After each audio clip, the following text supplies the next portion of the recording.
Okay, hello everyone. Class 11th. Today we will study chapter number 4, that is the chemical bonding and molecular structure. ये chapter आपका बहुत important है, very important chapter. इसमें से कुछ भी डिलीट नहीं हुआ है. एक चीज याद रखना, इस चैप्टर में से कुछ भी डिलीट नहीं हुआ, तो यहीं से आप आइडिया लगा लो कि चैप्टर कितना इम्पोर्टेंट है. ठीक है, वो कुछ भी डिलीट नहीं कर रहे हैं इस बार इस चैप्टर से. और केमिकल बॉन्डिंग नहीं आई ना, तो केमिस्ट्री आना मुश्किल हो जाएगा. आगे केमिस्ट्री आना मुश्किल हो जाएगा. कॉम्पिटिटिव पॉइंट ऑफ व्यू से भी, चाहे सीबीएसई पॉइंट ऑफ व्यू से लगा लो, ये चैप्टर बहुत अच्छी वेटेज रखता है. So now we will study this chapter. कैसे हमने मतलब कितनी तरह की केमिकल बॉन्डिंग पढ़नी है, या केमिकल बॉन्ड कैसे कैसे होते हैं, कैसे बनते हैं, मॉलिक्यूलर स्ट्रक्चर पढ़ेंगे. ठीक है, क्लियर. तो सबसे पहले हमको पता होना चाहिए कि केमिकल बॉन्ड क्या है. तो कोई भी अट्रैक्टिव फोर्स जिससे दो एटम्स, दो या दो से ज्यादा एटम, आयंस एक दूसरे से क्या हो, होल्ड हो, एक दूसरे को होल्ड करके रखे हो. ठीक है, वो आपका क्या होगा, वो केमिकल बॉन्ड है. ठीक है, तो केमिकल स्पीशीज जिस बॉन्ड से, जिस अट्रैक्शन से एक दूसरे से जुड़ी हुई है, that is a chemical bond. Chemical bond can be many types, है ना. या तो वो आयनिक हो, या वो कोवेलेंट हो, या फिर एक और तरह का होता है कोऑर्डिनेट, वो भी हम बताएंगे धीरे धीरे. तो सबसे पहले हम थोड़ा सा जो पहले रिसर्चर्स हैं उनकी अप्रोचेस देख लेते हैं. तो कॉजन-ल्यूइस अप्रोच टू केमिकल बॉन्डिंग, इन्होंने केमिकल बॉन्डिंग को कैसे एक्सप्लेन किया है, क्या बातें बताई हैं. ठीक है, क्लियर. तो इन्होंने क्या कहा, इन्होंने कहा कि ल्यूइस स्ट्रक्चर जो पढ़े हैं वो इसी थ्योरी का पार्ट है. ठीक है, क्लियर. तो ल्यूइस ने क्या कहा था कि पॉजिटिवली चार्ज कर्नल होता है. ठीक है, एटम को बताया पॉजिटिवली चार्ज कर्नल. ठीक है, कर्नल क्या हुआ, देखो कर्नल होता है आपका, एटम में क्या होता है, न्यूक्लियस. फिर न्यूक्लियस के अंदर बाहर क्या होती है, इनर ऑर्बिटल्स, है ना, इनर शेल्स जिसे हम बोलते हैं. इनर शेल के बाद क्या आते हैं, सबसे बाहर वाली आउटर शेल आती है ना, जो सबसे आखिरी होती है, वो आउटर शेल है. तो न्यूक्लियस प्लस इनर शेल को इन्होंने क्या कहा है, इन्होंने कर्नल कहा है. ठीक है, क्लियर. उसके बाद और जो आउटर शेल है जिसमें इलेक्ट्रॉन फिल होने हैं, वो मैक्सिमम कितने इलेक्ट्रॉन एकोमोडेट कर सकती है, वो मैक्सिमम 8 इलेक्ट्रॉन एकोमोडेट कर सकती है ना, क्लियर. तो उन्होंने क्या कहा कि ये जो 8 इलेक्ट्रॉन्स हैं, उनकी जो अपनी अजम्पशन थी कि ये ऐसे लगाओ कि कर्नल जो सेंटर में है और उसके सराउंडिंग में, कर्नल के सराउंडिंग में कोई क्यूब है, उसके 8 कॉर्नर्स पर ऑक्यूपाई हो जाएंगे. ठीक है, उन्होंने ऐसा अज्यूम किया कि कर्नल सपोज करो सेंटर में है, और सेंटर, ये जो आपका न्यूक्लियस वो सेंटर है ना, उसके अराउंड इनर ऑर्बिटल्स हैं. फिर वो जो कर्नल है वो कहाँ पर है, वो एक क्यूब के अंदर है. ठीक है, ऐसा इमेजिन करो. और उस क्यूब के 8 कॉर्नर्स होते हैं, एक क्यूब के, है ना.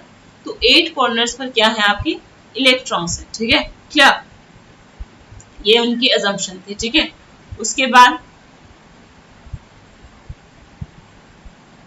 तो लुइस ने बात बताई कि एटम्स जो हैं वो स्टेबल ऑक्टेट अचीव करते हैं जब वो एक दूसरे से केमिकल बॉन्ड के थ्रू लिंक्ड होते हैं. देखो एक चीज याद रखना, अब तुम 11th में आ गए, तुमसे ना कोई ऐसे तो हार्डली कभी क्वेश्चन आएगी भी डिफाइन करो लुइस के पोस्टुलेट्स, है ना. ठीक है, ऐसा क्वेश्चन हार्डली आता है. बट ये जो क्वेश्चंस होते हैं, ये जो चीजें हैं, ये एमसीक्यू फॉर्म में पूछ लेते हैं. उन्होंने आपको 4 पॉइंट्स दे दिए, वो ये पूछ लेंगे कि इनमें से बताओ कौन सा लुइस पोस्टुलेट का पार्ट नहीं है. ठीक है, 4 पॉइंट्स बताए, तो मान लो 3 पार्ट्स जो हैं, उसके 3 पॉइंट्स जो हैं वो लुइस पोस्टुलेट्स के पार्ट हैं. ठीक है, 4th जो पॉइंट है वो लुइस पोस्टुलेट से रिलेटेड नहीं है. ठीक है, तो आप इस क्वेश्चन का आंसर कब कर पाओगे, जब आपको लुइस के पोस्टुलेट्स पता हो. तो पढ़ना सब कुछ है. ठीक है, पर पढ़ना कैसे है वो देखो तुम. ठीक है, क्या. तो लुइस की समझ के चलना है. लुइस ने बताया कि एटम्स जो हैं वो ऑक्टेट अचीव कर लेते हैं, स्टेबल ऑक्टेट अचीव कर लेते हैं जब वो एक दूसरे से केमिकल बॉन्ड के थ्रू लिंक्ड होते हैं. ये हमने देखा भी है, कार्बोनेट कंपाउंड जो हमने पिछले साल पढ़ा था. ठीक है, उसमें हमने चीज बहुत देखी है कि अगर कोवेलेंट बॉन्ड आ रहा है तो शेयरिंग से तो कहीं ना कहीं दोनों का ऑक्टेट अचीव हो रहा है. क्या, अब जैसे इन्होंने आयनिक बताती हूँ अभी, उस पहले लुइस सिंबल देख लेते हैं. लुइस सिंबल, लुइस ने क्या कर रखा है, देखो डॉट स्ट्रक्चर, लुइस का डॉट स्ट्रक्चर आपने देखा होगा, है ना. ये देखो लिथियम के ऊपर एक डॉट रखा है, इसका मतलब क्या है कि लिथियम के पास एक वैलेंस इलेक्ट्रॉन है. बेरिलियम के पास 2 डॉट रखे हैं, मतलब बेरिलियम के पास 2 इलेक्ट्रॉन है। बोरोन के पास 3 डॉट रखे हैं तो बोरोन के पास 3 इलेक्ट्रॉन है। सिमिलरली कार्बन के पास 4, नाइट्रोजन के पास 5, ऑक्सीजन के पास 6, फ्लोरीन के पास 7 एंड नियोन के पास 8 वैलेंस इलेक्ट्रॉन है। ठीक है, ओके। अब सिग्निफिकेंस भी पूछ रहा है, क्या सिग्निफिकेंस है ल्यूइस सिंबल का। देखो ल्यूइस सिंबल से आपको नंबर ऑफ वैलेंस इलेक्ट्रॉन पता चल जाता है ना, जैसे अभी दिखाया लिथियम बेरिलियम है ना। अगर तुम्हें से कोई लिख के दे है ना कि कार्बन, उसके बाद 4 डॉट लगा रखे हैं, तो तुम्हें समझ में आ गया कि इसके पास 4 वैलेंस इलेक्ट्रॉन है ना। उससे क्या पता चलेगा, अगर आपको वैलेंस इलेक्ट्रॉन पता चल जाते हैं तो आप ग्रुप वैलेंस निकाल सकते हो उस एलिमेंट का, है ना। अगर आपको पता है उसके पास 4 इलेक्ट्रॉन है तो आप ये देख सकते हो कि वो कौन कौन सी ऑक्सीडेशन स्टेट शो करता है, कौन से ग्रुप का मेंबर है। ठीक है, क्लियर। और उसके ग्रुप के मेंबर्स किस तरह की ऑक्सीडेशन स्टेट शो करते हैं। ठीक है, कई चीजें आपको इससे पता चल जाती हैं। ठीक है, उसके बाद ये भी पता चलेगा कि वो कितने एटम से बॉन्ड बनाएगा, कितनों से नहीं, क्योंकि आपको उसके वैलेंस इलेक्ट्रॉन पता। मान लो कार्बन है, कार्बन के पास 4 है, तो आपको हमें ये पता चल रहा है कि अगर कार्बन को ऑक्टेट अचीव करना है तो कार्बन को 4 इलेक्ट्रॉन्स की और रिक्वायरमेंट है। मतलब कार्बन को 4 और इलेक्ट्रॉन चाहिए, है ना। तो वहां से हमें यह समझ में आया कि कार्बन जो है वो 4 बॉन्ड बनाएगा, है ना। चाहे वो चारों सिंगल बना ले, चाहे 2 डबल बना ले, 2 सिंगल बना ले, वो उसकी अपनी मर्जी है। ठीक है, बट कार्बन जो है वो 4 बॉन्ड बनाएगा। ठीक है, उसके बाद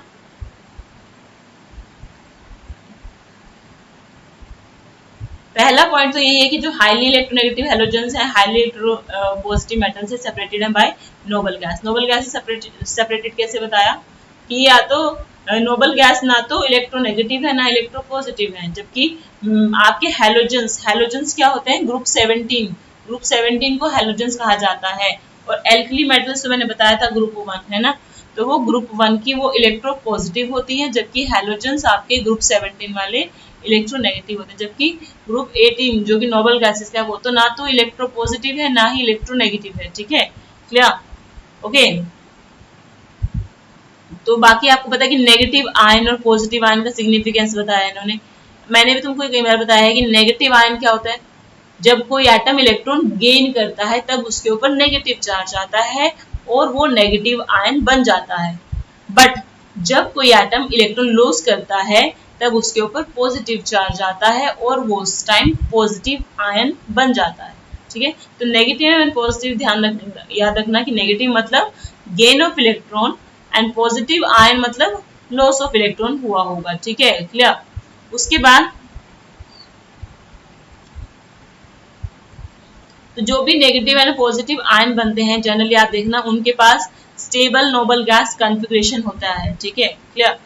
और स्टेबल नोबल गैस कौन सा होगा, NH2 NP6। ठीक है, उसके बाद एक और चीज याद रखना कि ये जो पॉजिटिव एंड नेगेटिव आयन है ये एक दूसरे से कैसे अट्रैक्टेड होते हैं, कैसे एक दूसरे से जुड़े हुए हैं, through electrostatic force of attraction. ठीक है, क्लियर। तो इलेक्ट्रोस्टैटिक अट्रैक्शन रहेगी।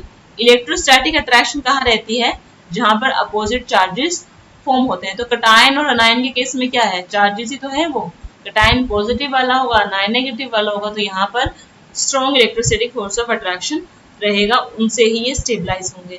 अब देखो जो मैंने बात कही थी कि न्यूट्रल एटम से कटायन कैसे बनेगा, जब वो इलेक्ट्रॉन लूज कर देगा, है ना। Na से Na पॉजिटिव कब बना, जब उसने अपना इलेक्ट्रॉन आउटर मोस्ट ऑर्बिटल से छोड़ दिया, बाहर लूज कर दिया, रिमूव कर दिया। ठीक है, क्लियर। और क्लोरीन से क्लोरीन नेगेटिव कब बना, जब इस सोडियम ने जो इलेक्ट्रॉन लूज किया था वो इलेक्ट्रॉन क्लोरीन ने गेन कर लिया। क्लोरीन ने पता चल गया ना क्यों गेन किया, क्योंकि इनकी इलेक्ट्रॉन गेन एंथैल्पी मैंने बताया था काफी हाईली नेगेटिव होती है ना, इलेक्ट्रॉन गेन करना ये प्रेफर करते हैं। ठीक है, उसके बाद जब ये Na पॉजिटिव बना और या Cl नेगेटिव बनाइए तो हमें एक चीज समझ में आ रही है ना कि Na पॉजिटिव किसका Na पॉजिटिव के पास कितने इलेक्ट्रॉन होते हैं, जितने नियोन के पास होते हैं।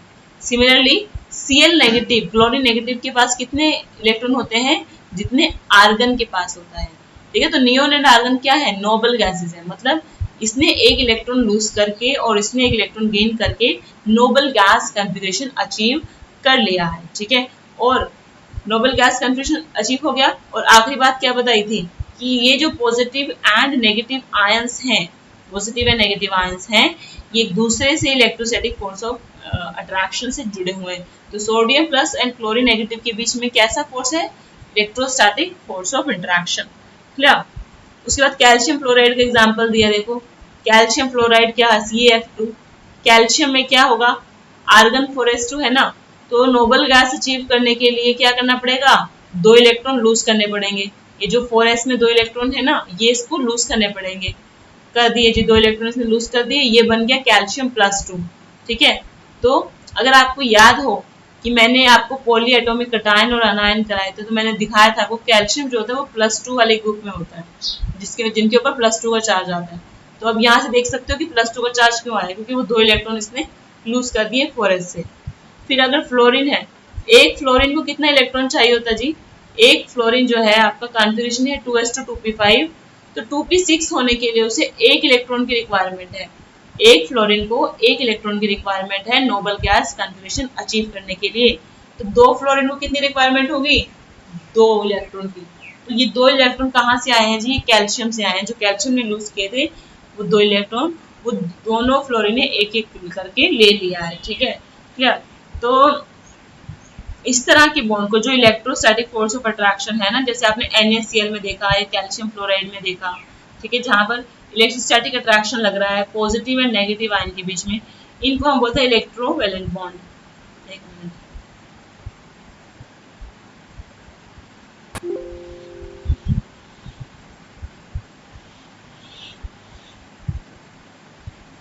तो इनको क्या बोलते हैं? हम इलेक्ट्रोवैलेंट बॉन्ड बोलते हैं। ठीक है, और इलेक्ट्रोवैलेंस क्या होगा? इलेक्ट्रोवैलेंट तो बॉन्ड हो गया, ठीक है, टाइप हो गया बॉन्ड का। आयनिक बॉन्ड भी जिसे आप बोलते हो अक्सर, वही बात है, इलेक्ट्रोवैलेंट बोल दो, आयनिक बोल दो। इलेक्ट्रोवैलेंस क्या होता है? जैसे कोवैलेंस था, है ना, इलेक्ट्रोवैलेंस क्या होता है? Number of unit charges on the ion. ठीक है, जितना चार्ज होगा आयन पर उतना ही आपका इलेक्ट्रोवैलेंस होगा। ठीक है, क्लियर? तो जैसे कैल्शियम का कितना इलेक्ट्रोवैलेंस होगा? +2, है ना, क्योंकि उसके ऊपर +2 का चार्ज है। क्लोरीन के ऊपर कैसा वैलेंस होगा? नेगेटिव इलेक्ट्रोवैलेंस होगा उसका 1, क्योंकि उसके ऊपर -1 चार्ज है। ठीक है, सो ऑक्टेट रूल तो आपने पढ़ा ही है। ऑक्टेट रूल पता है ना, हर एटम अपने कोशल एंड लुईस ने बताया, हर एटम अपनी ऑक्टेट को कंप्लीट करना चाहता है, फुली फिल्ड करना चाहता है। उससे फुली फिल्ड करने के बाद उसे स्टेबिलिटी अचीव होती है। ठीक है, इसलिए हर एक एटम दूसरे एटम से रिएक्ट करता है सो दैट कि वो उस ऑक्टेट को अचीव कर ले। ठीक है,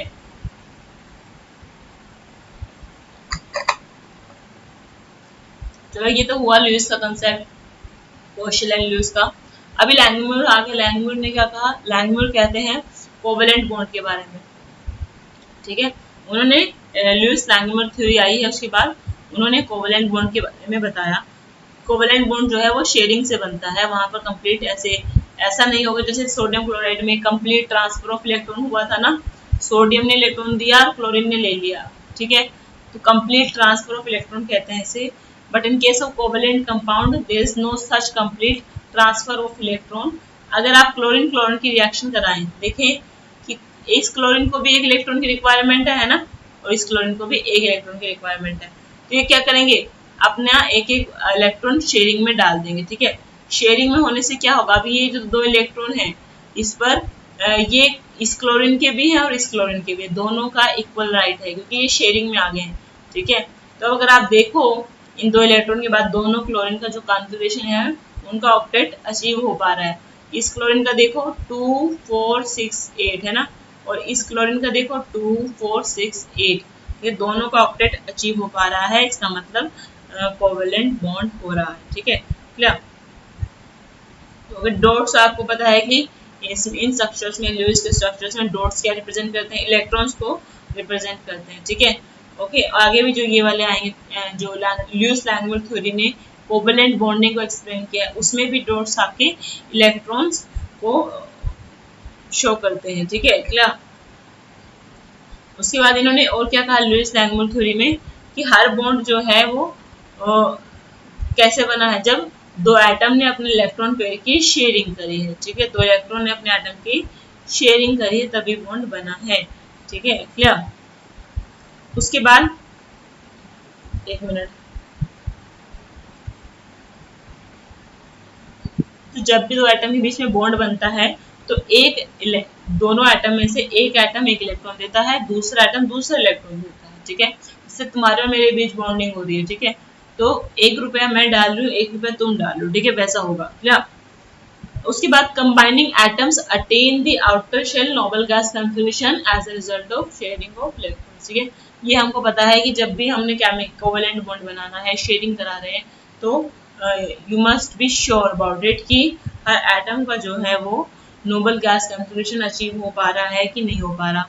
उसके बाद देखो, जो पानी है या कार्बन टेट्राक्लोराइड है, यहाँ पर आपको कोवेलेंट बॉन्ड की फॉर्मेशन दिखा रखी है। जैसे देखो, हाइड्रोजन और ऑक्सीजन है ना, ऑक्सीजन के पास 7 इलेक्ट्रॉन थे, तो 2 4 5 6 है ना।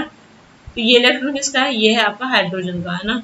यहाँ पर ये भी हाइड्रोजन का है, तीनों ने अपने इलेक्ट्रॉन शेयर किए हैं, ठीक है, क्लियर। उससे क्या होगा, ये हाइड्रोजन के पास हीलियम वाला कन्फिग्रेशन आ गया 1s2 होने की वजह से, इस हाइड्रोजन के पास भी हीलियम वाला कन्फिग्रेशन आ गया 2 इलेक्ट्रॉन होने की वजह से। बट ऑक्सीजन पे ऊपर न्यूट्रल रहेगा क्योंकि उसके पास पूरा ऑक्टेट कंप्लीट है। सिमिलरली CCl4 में देखो कैसे होगा, CCl4 आपका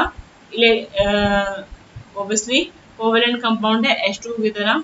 तो यहाँ पर देखो, कार्बन जिसको 4 इलेक्ट्रॉन चाहिए और क्लोरीन जिसको 1 इलेक्ट्रॉन चाहिए, है ना। तो कार्बन को फुली फिल करने के लिए 4 क्लोरीन को आना पड़ेगा, सो दैट कि 4 इलेक्ट्रॉन कार्बन को दिए जा सके, तभी आपका कार्बन का जो है वो फुली फिल्ड हो पाएगा, ठीक है, क्लियर।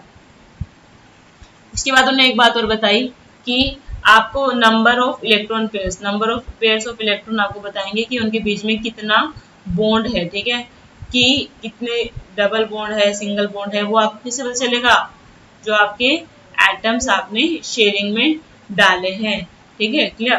तो यहाँ पे देखो CO2 एग्जाम्पल दिया है, CO2 आपका कार्बन डाइऑक्साइड है। कार्बन ने क्या किया, दो एटम के साथ बॉन्ड बना रहा है ना, एक ऑक्सीजन और दूसरे ऑक्सीजन, तो उसने दोनों चारों इलेक्ट्रॉन, कार्बन ने 4 इलेक्ट्रॉन बॉन्डिंग में लगा दिए, 2 इस तरफ 2 इस तरफ, है ना। 4 इलेक्ट्रॉन लगा दिए कार्बन ने। ऑक्सीजन क्या कर सकता है, ऑक्सीजन 2 इलेक्ट्रॉन यूटिलाइज करा सकता है, और ये वाला ऑक्सीजन भी 2 इलेक्ट्रॉन प्रोवाइड करा सकता है, तो इन्होंने वो भी करा दिया। अब देखो CO2 का तो मॉलिक्यूल देखो ना, देखो ये कार्बन, इसके पास फुली फिल्ड कॉन्फ़िगरेशन है, इधर 4 हैं और इधर 4 हैं, ठीक है। बट इसके अपने कितने थे, अपने इसके 4 ही हैं, बट ये जो 8 हो गए ना इसके, ये वाला हिस्सा और ये वाला हिस्सा, ये शेयरिंग की वजह से हुआ है। सिमिलरली ऑक्सीजन को देखो, ऑक्सीजन में भी 8 बन रहे हैं, 2 4 6 8, सिमिलरली 2 4 6 8, ठीक है। तो अगर याद रखना, अब अगर जो आपका शेयरिंग में एक इलेक्ट्रॉन पेयर जा रहा है, एक इलेक्ट्रॉन पेयर मतलब 2 इलेक्ट्रॉन, ठीक है, 1 इलेक्ट्रॉन पेयर अगर शेयरिंग में जा रहा है तो सिंगल बॉन्ड बनेगा, ठीक है। ये देखो सिंगल बॉन्ड बना दो, क्लियर। अगर डबल बॉन्ड शेयरिंग में जा रहा है, मतलब 4 इलेक्ट्रॉन शेयरिंग में जा रहे हैं, if 4 electrons are going into sharing, तो क्या होगा, अगर 4 इलेक्ट्रॉन आपके शेयरिंग में जा रहे हैं, तो ये देखो ऑक्सीजन के पास इधर 2 4 और 4, ये 8, इधर 2 4 4 और 8, ठीक है। तो अगर आप देखो कार्बन और ऑक्सीजन है, अगर 4 इलेक्ट्रॉन शेयरिंग में जा रहे हैं तो डबल बॉन्ड होगा, और कह सकते हैं हम 2 लोन पेयर होंगे, सॉरी 2 पेयर होंगे, 2 पेयर ऑफ इलेक्ट्रॉन। 4 इलेक्ट्रॉन मतलब 2 पेयर ऑफ इलेक्ट्रॉन। अगर 1 पेयर ऑफ इलेक्ट्रॉन है तो सिंगल बॉन्ड आ गया, है ना। अगर 2 पेयर ऑफ इलेक्ट्रॉन है, जैसे इसमें है ना, 2 ये है 2 ये है, 2 पेयर है, तो डबल बॉन्ड आएगा। ये डबल बॉन्ड मतलब 2 बॉन्ड आएंगे, एक ये बॉन्ड है, एक ये बॉन्ड है। सिमिलरली यहाँ पर भी 4 इलेक्ट्रॉन शेयरिंग में है, तो कैसे बॉन्ड लगाओगे, डबल बॉन्ड लगाओगे, ठीक है, 1 2, ओके। नाउ देखो ऑक्सीजन की 2 बॉन्ड बनाता है, उसकी भी फुली फिल हो रहा है, ये वाला ऑक्सीजन भी 2 बनाता है, 2 फुली फिल हो रहा है। कार्बन 4 बनाता है तो उसका भी फुली फिल हो पा रहा है, ठीक है। तो मतलब तीनों जो है आपके एटम है वो स्टेबल हो रहे हैं, क्लियर, ओके। अब एक स्ट्रक्चर देख लो आप इथीन का, इथीन आपका C2H4 जिसे हम बोलते हैं, ठीक है। इथीन में देखो कार्बन ने क्या किया, पहले कार्बन ने 2 हाइड्रोजन से बॉन्ड बना लिया, इस वाले कार्बन है ना। सिमिलरली इस कार्बन ने भी 2 हाइड्रोजन से बॉन्ड बना लिया, इसके पास कितने रह गए इलेक्ट्रॉन, 2 तो इधर बना लिया है ना, 1 2 है ना, 2 तो यूज कर लिए, 2 बच गए, है ना। इस कार्बन के 2 इलेक्ट्रॉन बच गए और इस कार्बन के भी 2 इलेक्ट्रॉन बच गए, है ना, बचे हैं ना, कितने बचे, यहाँ पे देख लो, ये 2 इसके हैं और ये 2 जो है वो इस कार्बन के हैं, इस वाले के, ठीक है। तो अब 4 इलेक्ट्रॉन की शेयरिंग हो रही है। देखो बीच में सेंटर में 4 इलेक्ट्रॉन की शेयरिंग है, तो मतलब कार्बन और कार्बन के बीच में कैसा बॉन्ड आएगा, डबल बॉन्ड आएगा। ठीक है, एक बॉन्ड बनाने के लिए 2 इलेक्ट्रॉन की रिक्वायरमेंट है। ठीक है, जबकि डबल बॉन्ड बनाने के लिए आपको 4 इलेक्ट्रॉन की रिक्वायरमेंट है। यहाँ पर देखो इस कार्बन और हाइड्रोजन के बीच में 2 इलेक्ट्रॉन है ना, तो मतलब कार्बन और हाइड्रोजन के बीच में कैसा बॉन्ड रहेगा, सिंगल बॉन्ड रहेगा। यहाँ पर भी 2 इलेक्ट्रॉन है, तो मतलब यहाँ भी सिंगल बॉन्ड रहेगा। ठीक है, सिमिलरली इस तरफ। उसके बाद एक और चीज देखो कि अगर मैंने बताया 2 इलेक्ट्रॉन हुए तो सिंगल बॉन्ड शेयरिंग में है ना, अगर 4 इलेक्ट्रॉन शेयरिंग में चाह रहे हैं तब डबल बॉन्ड, अगर 6 इलेक्ट्रॉन शेयरिंग में चाहे तो तब क्या होगा, तब ट्रिपल बॉन्ड। जैसे कि डाई नाइट्रोजन का केस देख लेते हैं। डाई नाइट्रोजन तुम्हें अगर याद हो ना, नाइट्रोजन कॉन्फ़िगरेशन याद रखा करो 2s2 2p3। ठीक है, तो 3 इलेक्ट्रॉन और चाहिए उसे फुली फिल्ड होने के लिए है ना, 2s 2p3 है ना, 2s 2p6 होना है उसमें। तो 3 इलेक्ट्रॉन क्या करेगा, कैसे करेगा, अगर डाई नाइट्रोजन में आप देखो ना, या तो यहाँ पर ये अपने 3 इलेक्ट्रॉन लेके आता है, सिमिलरली दूसरा नाइट्रोजन में अपने 3 इलेक्ट्रॉन लेके आता है, दोनों एक दूसरे से शेयरिंग कर लेते हैं। ठीक है, अब देखो शेयरिंग हो गई, कितने इलेक्ट्रॉन आ गए अब शेयरिंग में, 2 4 6 इलेक्ट्रॉन आ गए ना। 6 इलेक्ट्रॉन आने से ट्रिपल बॉन्ड आ जाएगा नाइट्रोजन नाइट्रोजन के बीच में। ठीक है, और इधर ये तो लोन पेयर अलग पड़ेगा, ये लोन पेयर अलग पड़ा रहेगा। ठीक है, तो 6 इलेक्ट्रॉन मतलब 3 पेयर ऑफ शेयर्ड इलेक्ट्रॉन है ना, और 3 पेयर ऑफ शेयर्ड इलेक्ट्रॉन मतलब 3 बॉन्ड। ठीक है, सिमिलरली आप अपना इथाइन निकाल सकते हो है ना, इथेन इथाइन ये सब कुछ आप निकाल सकते हो।